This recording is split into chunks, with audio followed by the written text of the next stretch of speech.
వి gold trusted gold buyers మీరు తాకట్టు పెట్టిన బంగారాన్ని విడిపించి ఈ రోజు ఉన్న మార్కెట్ ధరకు కొనబడును. ఈరోజు మనతో ఉన్నారు సర్టిఫైడ్ వెల్త్ మేనేజర్ అయిన మన ఫేవరెట్ రేవంత్ చలమల గారు. మోస్ట్ ఆఫ్ ది ఆడియన్స్ ఎవరైతే మన వీడియోస్ చూస్తారో వాళ్ళు ఇంకా ఫైనాన్షియల్ గాను అండ్ స్టాక్ మార్కెట్ పరంగాను చాలా విషయాలు తెలుసుకోవాల్సి ఉంది. పాయింట్స్, ఎస్ఐపి అంటే ఇది, మ్యూచువల్ ఫండ్ అంటే ఇది, ఇట్లా డెప్త్ గురించి తెలియదు. దానివల్ల అసలు స్టాక్ మార్కెట్ అంటేనే ఒక స్కామ్, స్టాక్ మార్కెట్ అంటేనే ఒక రిస్క్, ఈ టైప్ మైండ్లోకి వెళ్ళిపోయారు అనమాట. సో ఫస్ట్ మార్కెట్ని స్కామ్, మార్కెట్లోకి వస్తే మోసాలు జరుగుతాయి అని చెప్పే వాళ్ళందరికీ ఒక మాట చెప్తా. మార్కెట్ నాకు దేవుడు, మార్కెట్ నాకు అన్నం పెట్టే అమ్మ, దాన్ని ఎవరైనా తిట్టారు అనుకోండి ఖచ్చితంగా ఊరుకోండి. నీకు చేతగాలే, you don't know how to handle. Cycle తొక్కడం వస్తే సైకిల్ తొక్కు, అంతే. ఇప్పుడు మనకు రాని పని చేయడం తప్పెవరిది? ఇప్పుడు ఎప్పుడు కూడా వ్యవస్థ తప్పు చేయదు, మనం తప్పు చేస్తాం అంతే. ఆ వ్యవస్థలో ఉండి నిజంగా స్టాక్ మార్కెట్ గ్యాంబుల్ అయితే, ఇప్పుడు మనం ఒక పోలీసుడికి భయపడతాం, ఓ పోలీసుడు ఒక పొలిటీషియన్కి భయపడతాడు, ఆ పొలిటీషియన్ సీఎంకి భయపడతాడు, ఆ సీఎం పిఎంకి భయపడతాడు, ఆ పిఎం కూడా భయపడేది. అంత పెద్ద స్టాక్ మార్కెట్ని నువ్వెవరు? అసలు మన స్థాయి ఎంత, మనం ఎంత? స్టాక్ మార్కెట్ అన్నిటికీ రారాజు, నీకు హ్యాండిల్ చేయడం రాలే. స్టాక్ మార్కెట్ ఎంతో మంది కుబేరులను చేసింది. అండ్ ఏ ప్రొడక్ట్ అయినా సరే నీకు నాలెడ్జ్ లేనప్పుడు అన్నెసరీగా ఫాల్స్ ఇన్ఫర్మేషన్ బయటకు పంపిస్తున్నారు. ఇప్పుడు చాలా మంది రకరకాల యూట్యూబ్ ఛానల్స్, రకరకాల ఈ మధ్య సెబీ అందుకే చాలా స్ట్రిక్ట్ అయింది. తాట తీస్తా మీరు అడ్డగోలుగా సజెషన్స్ ఇస్తే, మీరు 6 months కంటే కింద చార్ట్ ఓపెన్ చేసినట్టుగా కనిపించినా కానీ మీ ఛానల్ని బ్లాక్ చేస్తా, నోటీసులు ఇస్తామని చెప్పి వార్నింగ్ ఇస్తుంది. ఎందుకు? ₹2 వడ్డీ వస్తుందో మ్యూచువల్ ఫండ్లో అడుగుతారు. ₹2 వడ్డీ వచ్చేదానికి నేను ఊర్లో పొలాలను నమ్ముకొని ₹2 వడ్డీకి అక్కడ పెట్టుకొని తిని బతికేయచ్చు కదా. డబ్బులు అంటే చీప్ అయిపోయినాయా? డబ్బులు ఊరికే రావు. అసలు నువ్వు మనం పెట్టే లక్షకి 0.2% అంటే ఎంత? 200 వస్తుందా? ఏమవుతుంది? ఇంకొక 0.2 పెరిగితే ఇంకో 200 పోద్దా? నువ్వు 200 కకృతి పడితే ఏం జరుగుద్ది? మోసం జరుగుద్ది, అంతే కదా. హాయ్, హలో, నమస్తే, welcome back to iDream media. ఈరోజు మనతో ఉన్నారు సర్టిఫైడ్ వెల్త్ మేనేజర్ అయిన మన ఫేవరెట్ రేవంత్ చలమల గారు. సార్తో మాట్లాడతాం ముఖ్యంగా ఒక ఇంపార్టెంట్ పాయింట్, ఆడియన్స్ అందరూ కనెక్ట్ అయ్యే విషయం గురించి. సో ఈరోజు ఈ ఎపిసోడ్ని చివరి వరకు చూడండి. నమస్కారం సార్. నమస్తే అండి సార్. యూజువల్గా మోస్ట్ ఆఫ్ ది ఆడియన్స్ ఎవరైతే మన వీడియోస్ చూస్తారో జనరల్గా వాళ్ళు ఇంకా ఫైనాన్షియల్ గాను అండ్ స్టాక్ మార్కెట్ పరంగాను చాలా విషయాలు తెలుసుకోవాల్సి ఉంది. దే ఆర్ ఇంటూ లెవెల్ 1 అని చెప్పుకోవచ్చు బహుశా. They know the points, SIP అంటే ఇది, మ్యూచువల్ ఫండ్ అంటే ఇది, ఇట్లా. బట్ దాని డెప్త్ గురించి తెలియదు. ఓకే. దీనివల్ల ఏమవుతుందంటే most of the people active funds, passive funds అంటే డిఫరెన్స్ తెలియక ఇన్వెస్ట్ చేస్తూ వెళ్ళిపోయి రైట్ నో మార్కెట్ ఏ విధంగా ఉందో అందరికీ తెలుసు. ఈ మార్కెట్ చాలా నెగిటివ్గా చూసారనమాట. దానివల్ల అసలు స్టాక్ మార్కెట్ అంటేనే ఒక స్కామ్, స్టాక్ మార్కెట్ అంటేనే ఒక రిస్క్, ఈ టైప్ మైండ్లోకి వెళ్ళిపోయారు అనమాట. దీనికి మెయిన్ రీజన్ ఈ యాక్టివ్ ఫండ్స్, ప్యాసివ్ ఫండ్స్ గురించి తెలియకపోవడం ఒక విషయం అయితే, రెండోది మార్కెట్ ఫాల్ని ఒక ఆపర్చునిటీగా చూడండి అని కొంచెం బ్రాండింగ్ చేస్తున్నారు చాలా మంది. ప్రతి ఫాల్ ఒక ఆపర్చునిటీ కాదు అనేది నా పాయింట్. దీనిపై మీ డిబేట్ ఏంటి? సో ఫస్ట్ మార్కెట్ని స్కామ్, మార్కెట్లోకి వస్తే మోసాలు జరుగుతాయి అని చెప్పే వాళ్ళందరికీ ఒక మాట చెప్తా. మార్కెట్ నాకు దేవుడు, మార్కెట్ నాకు అన్నం పెట్టే అమ్మ, దాన్ని ఎవరైనా తిట్టారు అనుకోండి, మీ అమ్మని తిడితే మీరు ఊరుకుంటారా? నేనైతే ఖచ్చితంగా ఊరుకోను. నీకు చేతగాలే, you don't know how to handle. నీకు చేతగానప్పుడు నేను లారీ ఎవరు తోలమన్నాడు? నీకు సైకిల్ తొక్కడం వస్తే సైకిల్ తొక్కు, అంతే. ఇప్పుడు మనకు రాని పని చేయడం తప్పెవరిది? ఇప్పుడు ఎప్పుడు కూడా వ్యవస్థ తప్పు చేయదు, మనం తప్పు చేస్తాం అంతే. ఆ వ్యవస్థలో ఉండి నిజంగా స్టాక్ మార్కెట్ గ్యాంబుల్ అయితే, స్టాక్ మార్కెట్ కరెక్ట్ కాకపోతే ఎందుకు ప్రపంచవ్యాప్తంగా ప్రభుత్వాలు దీన్ని రన్ చేస్తాయి? Stock market is never A Gamble. ఇప్పుడు మనం ఒక పోలీసుడికి భయపడతాం, ఓ పోలీసుడు ఒక పొలిటీషియన్కి భయపడతాడు, ఆ పొలిటీషియన్ సీఎంకి భయపడతాడు, ఆ సీఎం పిఎంకి భయపడతాడు, ఆ పిఎం కూడా భయపడేది స్టాక్ మార్కెట్కి.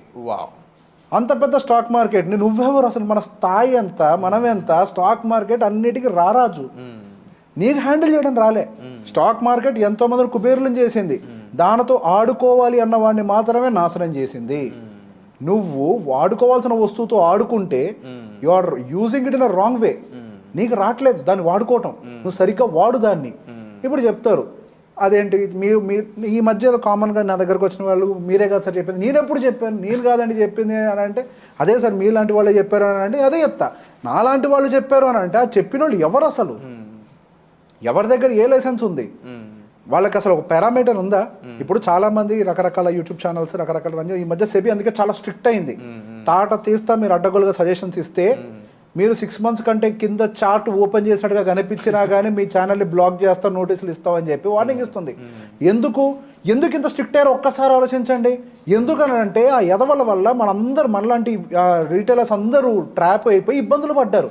అంత ఫాల్స్ ఇన్ఫర్మేషన్ బయటకు పంపిస్తున్నారు. వాళ్ళకి తెలియదు కదా, ఓకే ముందు వాళ్ళకి తెలిసి వస్తాయి కదా చెప్పడానికి, ముందు వాళ్ళకి కరెక్ట్ ఏంటో తెలియాలి కదా. ఇప్పుడు ప్యాసివ్ అంటే ఇప్పుడు సింపుల్ అండి, ఈటీఎఫ్ అని అంటారు. అసలు ఈటీఎఫ్ అంటే ఏంటి? Exchange traded fund, right? అది కూడా మ్యూచువల్ ఫండ్ ఫ్యామిలీకి సంబంధించింది. కానీ దాన్ని ఒక యాక్టివ్ ట్రేడ్ అంటే ట్రేడబుల్ ప్రోడక్ట్ లాగా మనకి ఎన్ఎస్సి బిఎస్సిలో లిస్ట్ చేయబడి ఉంటాయి అవి. ఓకే, దాని యొక్క పని ఏంటి? హెడ్జింగ్ లాగా వాడుకోవటము, లేకపోతే ఒక షార్ట్ టర్మ్ గెయిన్ తీసుకోవటము, లేకపోతే ఒక స్వింగ్ ట్రేడ్ని క్యాచ్ చేయటము, దాని పర్పస్ అది. దాన్ని ఎవరు అసలు ఇన్వెస్ట్మెంట్ టూల్ అని చెప్పారు? ఏంటి ఎక్స్పెన్స్ రేషియో 0.2 అని అంటే గొప్పేనా? అసలు నువ్వు మనం పెట్టే లక్షకి 0.2% అంటే ఎంత? 200 వస్తుందా? ఏమవుతుంది? ఇంకో 0.2 పెరిగితే ఇంకో 200 పోద్దా? నువ్వు 200 కకృతి పడితే ఏం జరుగుద్ది? మోసం జరుగుద్ది, అంతే కదా. అక్కడ ప్రోడక్ట్ రాంగ్ కాదు, మనం దాంట్లో టచ్ చేయడం తప్పు. సో బేసిక్గా యాక్టివ్లీ మేనేజ్ మ్యూచువల్ ఫండ్ అనేది ఎందుకు గొప్ప? ఎస్, చాలా ఫండ్స్ కొంతమంది అంటారు కొన్ని ఫండ్స్ పర్ఫామ్ చేయవని. ఇక్కడే ఆర్ట్ ఆఫ్ ఇన్వెస్టింగ్ అనేది ఇన్వాల్వ్ అయి ఉంటుంది. సో ఏ టైప్ ఆఫ్ ఫండ్ సెలెక్ట్ చేసుకోవాలి, ఏ టైప్లో ఏ ఫండ్ అనేది కరెక్ట్గా సెలెక్ట్ చేసుకోవడం ఇక్కడ మన ఆర్ట్ ఇన్వాల్వ్ అయ్యేది. మనకి 36 కేటగిరీస్ ఉన్నాయి మ్యూచువల్ ఫండ్స్లో. అందులో సబ్ కేటగిరీస్ ఉన్నాయి. డెప్ట్ అవ్వచ్చు, ఈక్విటీ అవ్వచ్చు, హైబ్రిడ్ అవ్వచ్చు, ఇట్లా రకరకాల అన్ని కలిపి సబ్ కేటగిరీస్ కూడా చాలా ఉన్నాయి. అండ్ అందులో కూడా సెక్టర్ అండ్ థిమాటిక్ ఉన్నాయి. అందులో చాలా బ్రేకప్స్ ఉన్నాయి. సో బేసిక్గా మనకి ఎవ్రీ టైం అన్ని ఫండ్స్ పనిచేయవు. ఇప్పుడు ఎప్పుడైనా ఒక ఫండ్ని సెలెక్ట్ చేసుకునేటప్పుడు ఆ ఫండ్లో వాళ్ళు ఇంటర్నల్ సెక్టర్ అలోకేషన్ దేనికి ఇచ్చారు, ఆ సెక్టర్ అలోకేషన్ ఏ స్టాక్స్కి ఇచ్చారు, అవి ఏ టైప్స్ ఆఫ్ స్టాక్స్, లార్జా, మిడ్డా, స్మాలా, అండ్ వాటి యొక్క వాల్యుయేషన్స్ ఏంటి, అసలు టోటల్ ఫండ్ వాల్యుయేషన్ ఏంటి, ఏమీ చూడకుండా మీరు ఫండ్ కొన్నా తప్పే. ఎవడు చెప్పాడు కళ్ళు మూసుకొని డబ్బులు పెడితే డబ్బులు వస్తాయి అని? కళ్ళు మూసుకుంటే డబ్బులు వస్తాయి అని చెప్తే ఇంకో మాట చెప్తా దానికంటే ముందు నాకు ఫోన్ చేసి కొంతమంది ఏమడుగుతారంటే ₹2 వడ్డీ వస్తుందని అడుగుతారు. ₹2 వడ్డీ వస్తుందో మ్యూచువల్ ఫండ్లో అడుగుతారు. ₹2 వడ్డీ వచ్చేదానికి నేను ఊర్లో పొలాలను నమ్ముకొని ₹2 వడ్డీకి అక్కడ పెట్టుకొని తిని బతికేయచ్చు కదా. డబ్బులు అంటే చీప్ అయిపోయినాయా? డబ్బులు ఊరికే రావు, దానికి కొన్ని ఫండమెంటల్స్ ఉంటాయి, దాన్ని ప్రాపర్గా ఇన్వెస్ట్ చేయాలి, మేనేజ్ చేయాలి. Money has to be managed. అంటే ఈ కాన్సెప్ట్ అడగడానికి కూడా ఒక క్వశ్చన్ మెయిన్ ఏంటి అంటే రేవంత్ గారు, ప్రీవియస్ ఎపిసోడ్లో మన మార్కెట్ అప్డేట్ గురించి మాట్లాడుతున్నప్పుడు మీరు ఒక పాజిటివ్ పాయింట్ చెప్పారు. విరాట్ డిఐఎస్ ఇప్పుడు 5% ఉన్నారు, వీళ్ళు 15% అయితే, ఒక 10% రైజ్ అయితే మన మార్కెట్లో ఎఫ్ఐఎస్ని వచ్చిన రాకపోయినా కాస్త మనం ప్రశాంతంగా ఉండడానికి స్కోప్ ఉంటుందని. అలాంటి డిఐఎస్ ఎవరు? జనరల్ రిటైలర్స్ ఎవరైనా ఉండొచ్చు. వీళ్ళందరికీ రాంగ్ ఇన్ఫర్మేషన్ ఎవరైతే పాస్ చేస్తున్నారో, అంటే ఈటీఎఫ్లో ఇలా పెట్టుకోండి ఎంత వస్తుంది, వాళ్ళ నెంబర్ చెప్పరు, లేదు వాళ్ళే 10 లక్షలు 20 లక్షలు పెట్టవచ్చు ఇంత ప్రాఫిట్ అని చెప్తున్నారు బయటికి. ఈ ఫాల్స్ ఇన్ఫర్మేషన్ వల్ల ఒక్కసారి వాడి మైండ్లో పడిపోయి వాడు తెలియక ఇలా ఫిక్స్ అయిపోవడం వల్ల వీళ్ళందరూ వెనక్కి వెళ్తున్నట్టే కదా. మన డిఐస్ని మనమే చంపుకున్నట్టు అవుతుందా అన్న డౌట్. సో బేసిక్గా ఈ ప్రాబ్లం ఎంత పెద్దదైంది అని అంటే, ఆర్బీఐ ఎంత సీరియస్గా తీసుకుంది అని అంటే, will this turn out to be one of the greatest economic crisis అన్నదాకా వెళ్ళింది అది.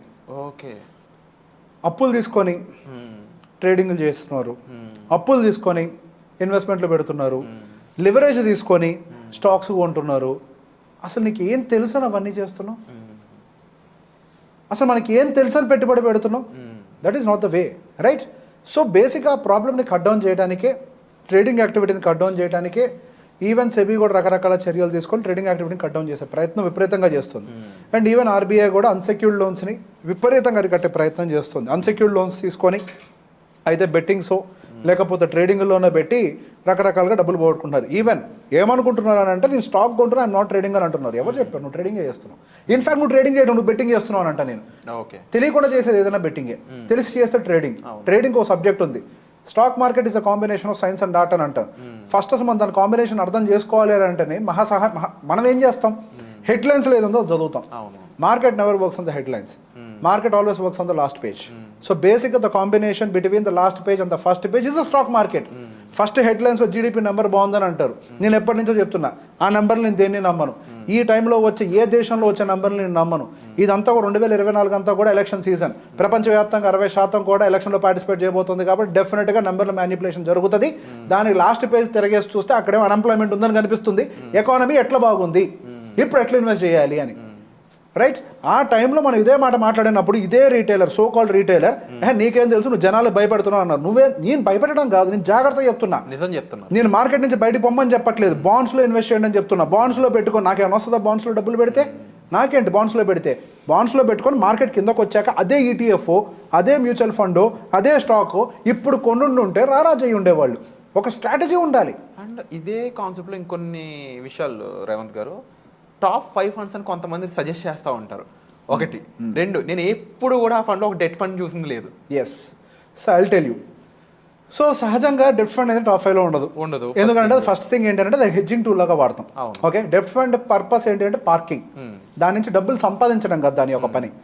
సో ఫస్ట్ ఇక్కడ టాప్ 5 అనేది ఏదైతే ఉందో అది పెద్ద స్కామ్ అది. సెబీ చాలా క్లియర్గా ఒక విషయం చెప్పింది, 5 star rating is not a promise for the future returns అని. ఈ అడ్డగడతలు అందరూ ఏం చేస్తారు అని అంటే 5 స్టార్ రేటింగ్ చేసి డబ్బులు పెట్టమంటారు. కొంతమంది ఏదో చాలా మంది చెప్పారని అంట. నాకు ఈ మధ్య కొంతమంది క్లయింట్స్ దగ్గరకు వచ్చినప్పుడు చెప్పారు, సార్ నేను యాక్సిస్ స్మాల్ క్యాప్లో పెట్టా, ఎస్బీఐ స్మాల్ క్యాప్లో పెట్టా, ఇప్పుడు ఏమో ఇండస్ట్రీలో లోయెస్ట్ పర్ఫార్మర్ అయినాయి అని. మరి నేను చెప్పింది అదే కదా. అంటే అడిగే కొద్ది క్వశ్చన్లు వస్తున్నాయి సార్, సారీ టు సే. ఇప్పుడు మళ్ళీ ఏంటంటే ఎక్కువ మంది మళ్ళీ small cap, mostly small cap, large cap దగ్గరకు కూడా వెళ్ళరు. సజెషన్లు చెప్తున్నా, ఎవరైతే సో కాల్డ్ కోచెస్ అంటారో స్మాల్ క్యాప్ మీద డిపెండ్ అవ్వండి అంటారు. What is the situation of small cap right now? Right now, small cap and mid cap will underperform, and in the history, there are years, 2, 3, 4, 5 years also, small cap and mid cap, large క్యాప్ని underperform చేసిన సందర్భాలు కొల్లులు ఉన్నాయి మార్కెట్లో.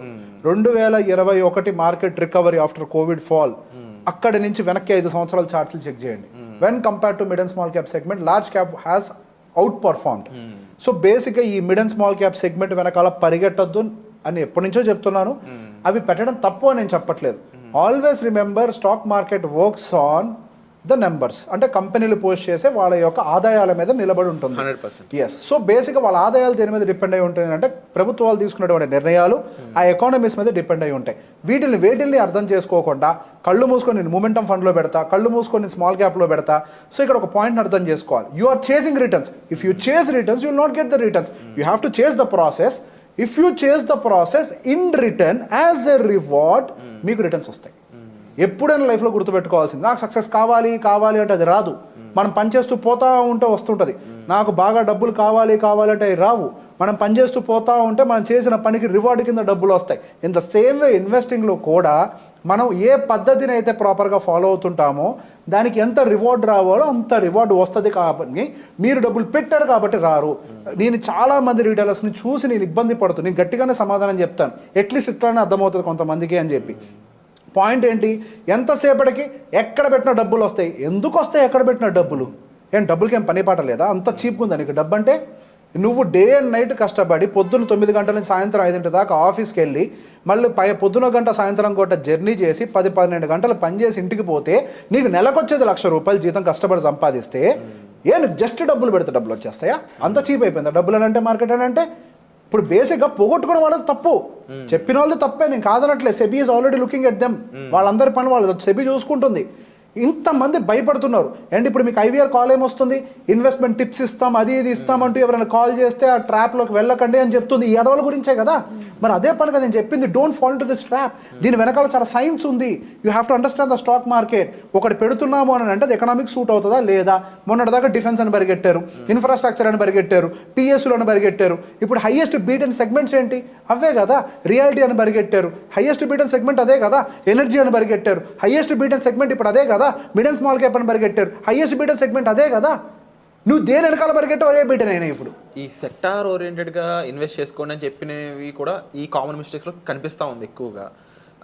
Right no ఇప్పుడు ఆడియన్స్కి ఏం చెప్తారు? ఇది మెయిన్ ప్లాట్ఫామ్ అనుకున్నట్లయితే ఆడియన్స్కి ఏం పాయింట్అవుట్ చేస్తారు? ఫస్ట్, ఎప్పుడైనా సరే actively managed funds are always the best. Yes, sometimes they underperform. నేను ఎప్పుడైనా ఒకటే చెప్తాను, ఒక ఫండ్ నమ్మకండి, కన్స్ట్రక్ట్ ఏ పోర్ట్ఫోలియో. మీకు ఒక బ్యూటిఫుల్ పోర్ట్ఫోలియో ఉండాలి. ఒక ఫండ్ బాగా చేయొచ్చు, బాగా చేయకపోవచ్చు. ఒక 100% ఫండ్స్ మనం అనుకుంటే అంటే 10 ఉండొచ్చు, 5 ఉండొచ్చు. అవుట్ ఆఫ్ 100% ఖచ్చితంగా 30% ఫండ్స్ ఫెయిల్ అవుతాయి. ఒక 20% ఫండ్స్ ఇండెక్స్తో పాటుగా వెళ్తాయి. ఒక 20% of the funds just index కంటే బెటర్గా పర్ఫామ్ చేస్తాయి. బట్ 30% ఆఫ్ ద ఫండ్స్ ఒక బ్యాంక్ క్రియేట్ చేస్తాయి. ఈ ప్రతి ఒక్క ఇన్వెస్టర్ పోర్ట్ఫోలియో ఇలానే పనిచేస్తుంది. You take Warren Buffett portfolio, you take Rakesh Jhunjhunwala portfolios, ఎవరైనా సరే ఏవో కొన్ని మాత్రమే టక్కున రాకేష్ జున్జున్వాలా పోర్ట్ఫోలియోలో వెల్తియర్గా మార్చిన స్టాక్ పేరు చెప్పమంటే ఏం చెప్తారు అందరూ? టైటాన్ అని చెప్తారు అంతే. అది ఒక్కటే పెద్దగా పెరిగింది. అఫ్కోర్స్ మరికొన్ని కూడా పెరిగాయి. యాజ్ ద సేమ్ వే మన పోర్ట్ఫోలియోలో కూడా అట్లా కొన్నే పెరుగుతూ ఉంటాయి. సో ఈ పోర్ట్ఫోలియో కన్స్ట్రక్షన్ నేర్చుకోండి ముందు. అసలు ఏ టైంలో ఎటువంటి పోర్ట్ఫోలియో కన్స్ట్రక్ట్ చేయాలి, whether it is a bullish market, A kind of market, A economy support చేస్తుంది, ఏ సెగ్మెంట్కి ఎక్కువ ర్యాలీస్ వచ్చే అవకాశం ఉంది. అండ్ ఎస్, వాళ్ళు పికింగ్ అప్ ఏ ఫండ్, ఈ 5 స్టార్ రేటింగ్లు, ప్రీవియస్ పర్ఫార్మెన్స్లు పచ్చబద్ధం, అది పని చేయవు. అంతకుముందు 2023, 22, 23 సంవత్సరంలో క్వాంట్ మ్యూచువల్ ఫండ్ బాగా చేసింది. 24లో వర్స్ట్ ఫండ్స్ లిస్టులో అది ఉంది. 2024లో క్వాంట్ మిడ్ క్యాప్ బాగా చేసింది. ఇప్పుడు మళ్ళీ దాని వర్స్ట్ లిస్టులో అది ఉంది. సో బేసిక్గా పోయిన సంవత్సరం బాగా చేసినంత మాత్రాన ఈ సంవత్సరం బాగా చేస్తుందంటే గ్యారంటీ లేదు. ఒక ఫండ్ దానికి వచ్చే రిటర్న్స్ అనేది దాని లోపల ఉండేటువంటి స్టాక్స్ మీద డిపెండ్ అయి ఉంటాయి, సెక్టర్ అలొకేషన్ మీద డిపెండ్ అయి ఉంటుంది, ఫండ్ వెయిటేజ్ దేనికి ఎంత ఇచ్చారన్న దాని మీద డిపెండ్ అయి ఉంటుంది. అవి ప్రాపర్గా చదవకుండా ఇన్వెస్ట్ చేయడంలో ఎటువంటి పాయింట్ లేదు. ప్రతిసారి ప్రతి ఫండ్ హౌస్ ప్రతి ఫండ్కి సంబంధించి every month fact sheet release చేస్తుంది. ఫస్ట్ అసలు ఫ్యాక్ట్ షీట్ అంటే ఏంటో తెలుసుకోండి. ఆ ఫ్యాక్ట్ షీట్లో క్లియర్గా మేము పలానా స్టాక్స్లో ఉన్నాం, ఈ మంత్ ఈ స్టాక్స్లోంచి వెయిటేజ్ తగ్గించి ఈ స్టాక్స్లోకి ఎంటర్ అయ్యాం, పలానా స్టాక్స్లోంచి కంప్లీట్గా ఎగ్జిట్ అయిపోయి పలానా స్టాక్స్కి ఫ్రెష్ ఎంట్రీలు తీసుకున్నాం. సో వాటి గురించి అర్థం చేసుకోండి. వీళ్ళు ఇందులోకి ఎందుకు తీసుకున్నారు, ఫండ్ మేనేజర్ కామెంటరీ ఏంటి, ఇవేం చదవడం రావట్లేదు అనుకోండి, ఒక ఎంఎఫ్డి దగ్గరికి వెళ్ళండి, వాడు చదివి పెడతాడు. నేను ఇవ్వను రూపాయి కూడా అంటే నీకెందుకు పని చేస్తారు? ఎవరు నువ్వు అసలు నీకోసం పని చేయడానికి? తెలిస్తే నువ్వు చేయి, తెలియకపోతే go to a nice MFD, ask him to SIT and explain. Sir నా ఫండ్ గురించి నాకు ఎక్స్ప్లెయిన్ చేయండి అని చెప్పండి. అండ్ ఈ మధ్యకాలంలో కూడా డైరెక్ట్ ఇన్వెస్టింగ్ అనేది కూడా బాగా పెరుగుతుంది. Social media is one of the reason. ఇది వాళ్ళని కాస్త కాదు హెవీ రిస్క్లోనే గెడుతుంది, బట్ వాళ్ళకి తెలియడం లేదు. అండ్ ఈ ఎపిసోడ్లో మనం చాలా విషయాలు అడ్రస్ చేసాం. ముఖ్యంగా తెలుగు స్టాక్ మార్కెట్ పరంగా జరుగుతున్న ఎన్నో మిస్టేక్స్ని ఇక్కడ మీరు అడ్రస్ చేయడం జరిగింది. రాంగ్ సజెషన్స్ కానీ, తెలియకుండా ఇన్వెస్ట్ చేయడం కానీ, అండ్ ముఖ్యంగా యాక్టివ్ ప్యాసివ్ ఫండ్స్ గురించి కానీ, అండ్ ఏ ప్రోడక్ట్ అయినా సరే నీకు నాలెడ్జ్ లేనప్పుడు అన్నెసరీగా దాన్ని బ్లేమ్ చేయడం కానీ, ఇలా ఎన్నో విషయాలు మీరు అడ్రస్ చేయడం జరిగింది. లాస్ట్గా ఒక ఇన్వెస్టర్ ఎవరైనా సరే వాళ్ళు డైరెక్ట్గా ఇన్వెస్ట్ చేయడం ఎంతవరకు కరెక్ట్ అంటారు? నీకు ఆపరేషన్ చేసుకోవడం వస్తే చేసుకో, సింపుల్ అంతే. ఎలాగైనా ఫెయిల్ అవుతుంది అది ఇంకా అది నాకు తెలియదు, అది మనకు అనవసరం. నువ్వు ఉంటావో పోతావో మాకు అనవసరం. నీకు వచ్చు అని అనుకుంటే చేసుకో, తప్పేం లేదు. ఇప్పుడు డాక్టర్ ఉన్నాడండి, ఆయనకి ఏం ప్రాబ్లం వస్తే ఆయనకైనా సర్జరీ చేయించుకుంటాడు, అయితే వేరే డాక్టర్ వెళ్ళి సర్జరీ చేయించుకుంటాడు, ఆయనకైనా చేసుకోడు కదా, అంతే కదా. మీకు లీగల్ ఇష్యూ ఉంది, నీ కోర్టు మెట్లు ఎక్కి యువర్ ఆనర్ అంటే ఊరుకుంటాడు జడ్జి? లేడు కదా. మరి అంతే కదా, ప్రతి దానికి ఒక ప్రొఫెషనల్ ఉంటాడు, ప్రతి దానికి ఒక నియమం ఉంది, నిబంధన ఉంది. సో బేసిక్గా డైరెక్ట్ అండ్ రెగ్యులర్ ఫండ్స్ అనేవి ఎందుకు వచ్చాయో తెలుసుకోండి. ఫస్ట్ అసలు ఈ రెగ్యులర్ ఫండ్స్ ని మిస్లీడ్ చేశారు యాదవులు అందరూ. ఈ మధ్య ఎంఫీ ఈచి కొడుతుంది ఒక్కొక్కడిని, చెప్తుంది గట్టిగా, అసలు మీకు తెలియకపోతే వెళ్ళండి కానీ డైరెక్ట్ లో పెట్టుకోకండి అని చెప్పి. సో ప్రాబ్లం ఎక్కడొచ్చింది? డైరెక్ట్ వర్సెస్ రెగ్యులర్ లో జనాలకు తెలిసిన తేడా ఏంటి అంటే ఎక్స్పెన్స్ రేషియో. ఇదే చెప్పాల్సింది, ఎక్స్పెన్స్ రేషియో తేడా. నువ్వు చెప్పాల్సింది అసలు ముందు యాదవ్కి తెలియదేమో నాకు తెలిసి, వాడికి తెలిసి ఉండాలి కదా ముందు. నువ్వు రెగ్యులర్ ఫండ్లో బాబు, నువ్వు రెగ్యులర్ ఫండ్లో ఉన్నప్పుడు అడ్వైజర్ ఉన్నాడో చూసుకో, ఆ అడ్వైజర్కి ఎంత మంచి నాలెడ్జ్ ఉందో చెక్ చేసుకో. ఆ అడ్వైజర్ బాగుంటే ఆ అడ్వైజర్ త్రూ డైరెక్ట్కి వెళ్ళి రెగ్యులర్కి వెళ్ళు. ఒకవేళ మీకు అడ్వైజర్ లేదు, నీకు బాగా తెలుసు హ్యాండిల్ చేసుకోవడం అని అంటే అప్పుడు నువ్వు డైరెక్ట్కి వెళ్ళు. నీకున్న నాలెడ్జ్కి గాను ఈ రెగ్యులర్ టు డైరెక్ట్ మధ్యలో ఉండే ఎక్స్పెన్స్ రేషియో డిఫరెన్స్ ఏదైతే ఉందో అది నువ్వు మిగుల్చుకోగలుగుతావు. ఒకవేళ నీకు నాలెడ్జ్ లేదు, నువ్వు హ్యాండిల్ చేయలేను, ఎమోషన్స్ ని కంట్రోల్ చేయలేను అనుకున్నప్పుడు ఆ దరువుపై ఆ రెగ్యులర్ బేసిస్ దాంట్లోకి వెళ్తే అవతల వాళ్ళు దానికోసం మీకు గైడ్ చేస్తారు అని. ఇది పాయింట్ 1. ఇక్కడ ఇంకో మాట చెప్తాం. కొంతమంది యాదవులు ఈ మధ్య నేను బాగా చూశాను, ఏంటి అని అంటే నువ్వు కమిషన్ కోసం మాట్లాడుతున్నావు అంటారు. అవునరా భయ్, ఇది నా profession, this is my profession man. నేను చదువుకున్నా, నాకేం టైంపాస్గా రాలేదు ఇక్కడికి, నాకు సెబీ లైసెన్స్ ఇచ్చింది, I am an AMFI registered mutual fund distributor, CRISIL and NISM has certified me as an wealth manager. నువ్వు సాఫ్ట్వేర్ ఇంజనీర్ చేస్తున్నావు అని అంటే నువ్వు అడుక్కుంటున్నావు అన్నానా? నేను లేదు కదా. నువ్వు ఖాళీ కూర్చొని కొట్టినందుకు నీకు 3 లక్షల జీతం కావాలని అన్నానా? అది నీ ప్రొఫెషన్ మ్యాన్, ఇది నా ప్రొఫెషన్ అంతే. ఇది నా నాలెడ్జ్కి నాకు వస్తున్న పేమెంట్. ఇది నువ్వెవరు నన్ను జడ్జ్ చేయడానికి? నువ్వు ఆ మైండ్ సెట్లో ఉన్నావు అని అంటే ఒక ప్రొఫెషన్ అంటే ఎప్పుడైతే ఒక ప్రొఫెషనలిజంని నువ్వు ఎంకరేజ్ చేయట్లేదో ఎట్లా డెవలప్మెంట్ జరుగుతుంది? వెస్టర్న్ కంట్రీస్లో అడ్వైజరీ కల్చర్ అని చిన్నగా ఉంటుందా? ఎన్ని కంట్రీ తీసుకోండి, అది యూఎస్ఎన్ కంట్రీలో అయితే ఒక పెద్ద ఇల్లు ఎప్పుడు కూడా ఒక హెడ్జ్ ఫండ్ మేనేజర్ అయి ఉంటుంది, అంటే ఒక అడ్వైజర్ అయి ఉంటుంది. ప్రతి ఊరిలో ఒక పెద్ద లైన్దే ఉంటుంది. అది అడ్వైజర్ కల్చర్. అందుకే అక్కడ 50% of their population invest in stock market because they depend on the advisor. కొన్ని ఇక్కడ మన దగ్గర 42 మ్యూచువల్ ఫండ్ ఏఎంసీలు ఉంటే అక్కడ 800 ఏఎంసీలు ఉన్నాయి. అంత పెద్ద వ్యవస్థ అది. నువ్వు ఆఫ్టర్ ఆల్ నువ్వు ఒక సింపుల్గా ఒక మాట అనేస్తే నీ మాట చూసి ఇంకొకటి ఎంత మిస్లీడ్ అవుతున్నాడు. అదే జరుగుతుంది. ఈ రోజు ఏం జరిగింది, నీలాంటి ఎదవలు ఇచ్చిన మిస్లీడింగ్ వల్ల ఎంతో మంది డబ్బులు పోగొట్టుకున్నారు, అప్పులు చేసి పెట్టారు డబ్బులు. పాపం తప్పు కదా, ఎంత తప్పది నాకు తెలుస్తుంది. నా దగ్గరకు వచ్చి ఇప్పుడు మీ ఎవరికి పెయిన్ తెలియదు, ఎందుకనంటే మీరు ఎవరితో మాట్లాడి చావలేదు. నేను కదా మాట్లాడేది, రోజు నా కడుపు మండిపోతుంది ఒక్కొక్కరు బాధలు చెప్పుకుంటుంటే. నేను అడిగాను ఎందుకు పెట్టారంటే అంటే నా కూతురు పెళ్ళికి ఏదో జరిగిపోద్ది కదా, ఈ డబ్బులు వస్తే అని ఆశపడ్డాను అంటారు. వాళ్ళ ఎమోషన్లో ఎంత ఉంది వెయిట్ నీకు తెలుసా? నువ్వు ఇచ్చే ఒక మిస్లీడింగ్ వల్ల పాపం వాళ్ళు ఎంత ఇబ్బంది పడుతున్నారో నీకు తెలుసా? అసలు ఎంత తప్పది, అసలు ఎంత క్రైమో తెలుసా అది? నీకు లైసెన్స్ లేకుండా ఒక ఫండ్ గురించి అడ్వైస్ చేయడం పెద్ద క్రైమ్. లైసెన్స్ ఉన్న నాకే ఒక ఫండ్ గురించి చెప్పే అధికారం లేదు పబ్లిక్లో. There are certain rules in this India. Guidelines అంత స్ట్రాంగ్గా ఉంటాయి సెబీ గైడ్ లైన్స్. ఎన్నడూ అందుకే మీరు ఏ ఎంఎఫ్డీ అయినా చూడండి, ఏ ఒక రిజిస్టర్డ్ పర్సన్ అయినా చూడండి, ఒక ఫండ్ పేరు చెప్పరు, అడిగినా చెప్పరు. ఎందుకనంటే చెప్పకూడదని మాకు నియమం రాసి ఉంటుంది. We should not tell, we have to respect the rules. దాని వెనకాల కొన్ని రీజన్స్ ఉన్నాయి. అండ్ డెఫినెట్లీ ఇప్పుడు జరిగిన మార్కెట్ ఫాల్ ఏదైతే ఉందో ఇది చాలా బిగ్గెస్ట్ లెసన్ అయింది అందరికీ, చాలా పెద్ద లెసన్ ఇది. అండ్ ముఖ్యంగా రేవంత్ గారు అడ్రస్ చేసిన ప్రతి పాయింట్ కూడా మీరు అబ్జర్వ్ చేసినట్లయితే మీ సేఫ్టీ గురించి, మీ ఫైనాన్షియల్ బెటర్ ఫ్యూచర్ కోసం కూడా. సో దానికి సంబంధించి యాజ్ అడ్రస్డ్గా చూసుకున్నట్లయితే రైట్ ప్రొఫెషనల్ మీట్ అవ్వండి, రైట్ గైడెన్స్ తీసుకోండి, రైట్ సజెషన్ తీసుకోండి. దాని ద్వారా మీ ఫైనాన్షియల్ ప్లానింగ్ అనేది పర్ఫెక్ట్గా ఉంటుంది. ఇలాంటి మార్కెట్ ఫాల్ ఎన్ని వచ్చినా కూడా మీరు ధైర్యంగా ఉండడానికి అదే ఒక పెద్ద మెట్టుగా చూడొచ్చు. ఫస్ట్ స్టెప్ అయితే ఇలా తీసుకోండి, ఒక ప్రొఫెషనల్ కలవండి.